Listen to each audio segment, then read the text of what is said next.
December মাস, বেশ জাঁকিয়ে শীত পড়েছে সোনামুখী গ্রামে।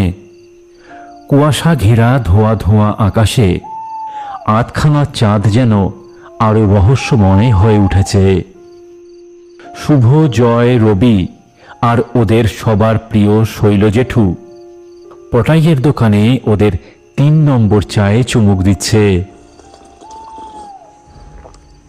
আদা দেওয়া খেজুর গুড়ের চাটা খেতে খেতে বারে বারে আমার শৈল জেঠুর শোনানো আগের ঘটনাটার কথা না খুব মনে পড়ছে।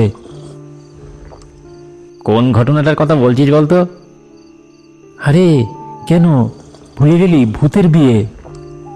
সত্যি তাই, ঘটনাটা যা ছিল যেমন ভয়ঙ্কর তেমনি কষ্টের। ওরে, তা হবে না কেন বল দেখি? সে তো আর বানিয়ে বানিয়ে বলা ভূতের গল্প নয়, এ হলো আমার জীবনের কোনো না কোনো সময়ে ঘটা সব সত্য ঘটনা। আচ্ছা শৈলজি,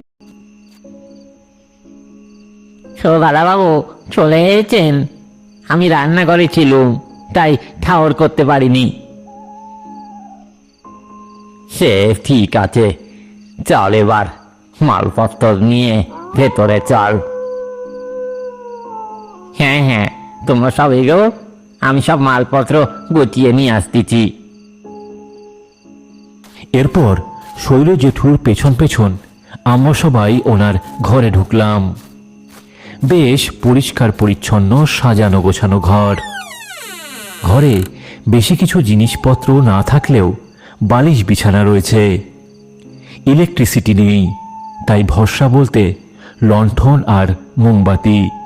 কি রে, বাড়িখানা ভালো লেগেছে তো তোদের? ভালো মানে খুব সুন্দর লেগেছে জেঠু। কি বলতো দা? ঠিক এমন সময় গোপালদা হাসি মুখে আমাদের ঘরে ঢুকলো।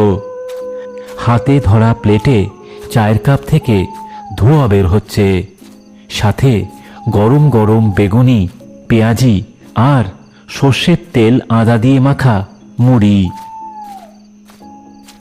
এই তো গোপাল চা নিয়ে চলে এসেছে, নেমে সবাই চা নে। আরে বাবা, পৌঁছাতে পৌঁছাতেই